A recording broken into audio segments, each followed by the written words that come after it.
Shalom, Sikamaya Digital Ministry mempersembahkan Sapaan Pagi Gereja Toraja Mamasa, Jemaat Tamalandrea. Program renungan pagi yang akan menemani Anda dalam memulai hari. Selamat pagi jemaat Tuhan, salam damai sejahtera dari Kristus. Yang hari ini kita peringati peristiwa kematiannya di atas kayu salib.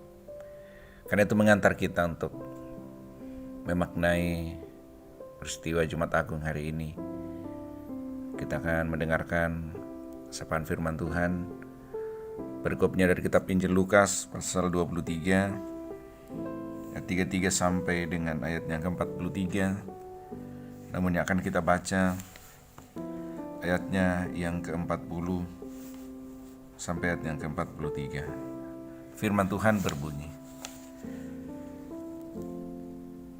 tetapi yang seorang menegur dia katanya, "Tidakkah engkau takut juga tidak kepada Allah, sedang engkau menerima hukuman yang sama?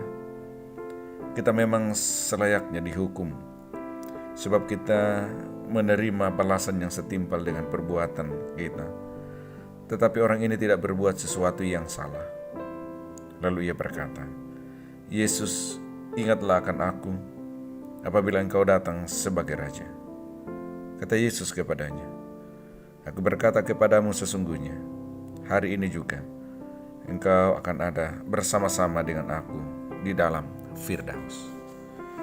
Saudara jemaat yang kekasih, firman Tuhan saat ini kita akan merefleksikannya melalui peristiwa kematian Yesus di kayu salib demi penebusan dan pembebasan kita dari dosa. 3 tanggapan. Ini judul sapaan firman Tuhan. Saudara-saudara, dari dulu sampai sekarang, manusia dikelompokkan dalam 3 bagian besar dalam hubungannya dengan sesuatu peristiwa atau dengan orang lain. Kelompok yang pertama adalah kelompok yang membenci atau kelompok yang menolak atau menentang. Dalam masyarakat, dalam persekutuan, bahkan dalam berbagai komunitas, kelompok ini seringkali menjadi pengacau atau menjadi biang masalah. Kelompok yang kedua adalah kelompok yang tidak menolak ataupun juga tidak membenci, tetapi juga tidak menerima secara utuh. Kelompok ini selalu melihat situasi. Kalau keadaan tidak mendukung, berarti dia menolak. Tetapi jika aman-aman saja, dia menerima. Dia bisa berubah apa saja. Lalu kelompok yang ketiga adalah kelompok yang menerima dengan tulus, walaupun harus menghadapi risiko. Nah, ternyata ketiga kelompok ini ada dalam peristiwa penangkapan bahkan penyaliban Yesus di kayu salib.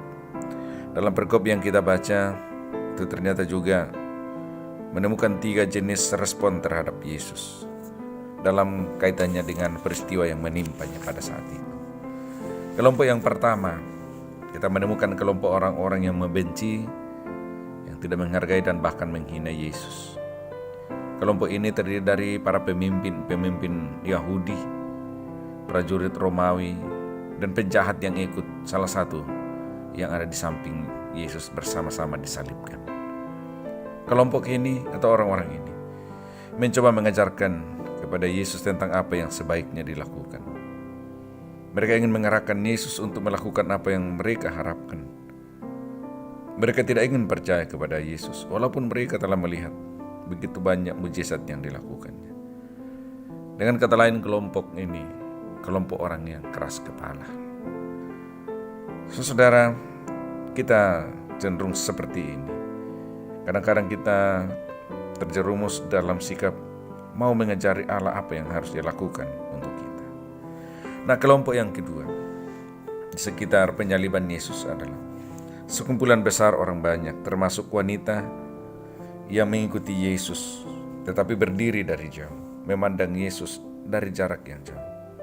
Dia ibaratnya seperti penonton. Mereka mencintai Yesus dan sangat memperhatikan penderitaannya, tetapi mereka hanya menunjukkan simpati dari kejauhan. Mengapa? Mereka ini takut mengambil risiko. Karena itu tidak cukup hanya dengan prihatin, tetapi tidak melakukan apa-apa. Nah, kelompok yang ketiga diwakili oleh seorang penjahat yang bertobat di samping Yesus. Saat itu dia tergantung di kayu salib. Kita tidak tahu namanya siapa dan apa kejahatan yang dilakukannya. Mungkin dia orang Selot atau kelompok pemberontak yang berusaha untuk memerdekakan Yahudi dari kekasaran Romawi. Orang ini tidak mau mencari kesalahan pada orang lain ketika sedang menderita, apalagi mau melempar kesalahan kepada orang lain. Ia juga tidak berjanji muluk-muluk. Ia cuma mengakui kesalahannya, sadar bahwa dia berdosa dan bersalah, tetapi juga berserah kepada Yesus. Karena itu Yesus menganugerahi kehidupan sorgawi hari ini juga. Kau bersama-sama dengan aku dalam Firdaus.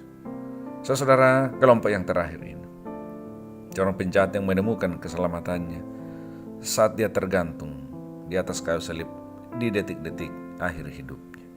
Saudara jemaat Tuhan, dari ketiga kelompok ini, mari kita mengambil hikmah pada pemaknaan Jumat Agung hari ini. Ketika Bapak Saudara melangkah dalam hidup persekutuan, dalam ibadah sebentar, mengambil bagian dalam perjamuan kudus, sadar diri bahwa selayaknya kita yang dihukum.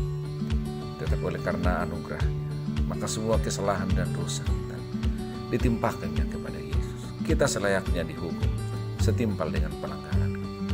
Karena itu hindari kelompok yang pertama dan kedua. Kelompok yang pertama berdiri di pihak penentang yang tidak menghargai, tidak menghormati Tuhan, bahkan cenderung melawan kehendak Tuhan. Hindari juga kelompok yang kedua, yang hanya mencari aman, yang hanya menonton dari jauh. Tapi kelompok yang ketiga adalah sadar diri berdosa, tetapi menyerahkan hidupnya kepada Yesus. Mari kita berdoa. Bapa, kami bersyukur hari ini, hari yang istimewa, di mana kami melihat dan menyaksikan, membawa kehidupan kembali, peristiwa kematian Yesus di kayu salib demi kami, demi penebusan atas dosa kami. Kiranya kami kembali menyadari diri kami di hadapan, sadar dosa dan kesalahan, sehingga kami berserah kepada-Mu, dan di dalamnya kami akan menerima pengampunan daripada-Mu. Berkati seluruh jemaat-Mu hari ini yang akan bergegas mengambil bagian dalam ibadah Jumat Agung, baik ibadah pertama, kedua maupun ketiga. Bahkan layakkan kami semuanya, ambil bagian dalam meja perjamuan kudus sehidangan dengan Engkau. Berkati jemaat-Mu dalam hidup rumah tangga bekerja, curahkan berkat, tuntun arahkan hidup mereka supaya selalu hidup berkenan di hadapan Tuhan.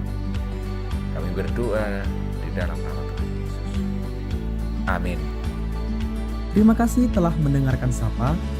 Mari membagi berkat dengan membagikan Sapa ini kepada saudara-saudara yang lain.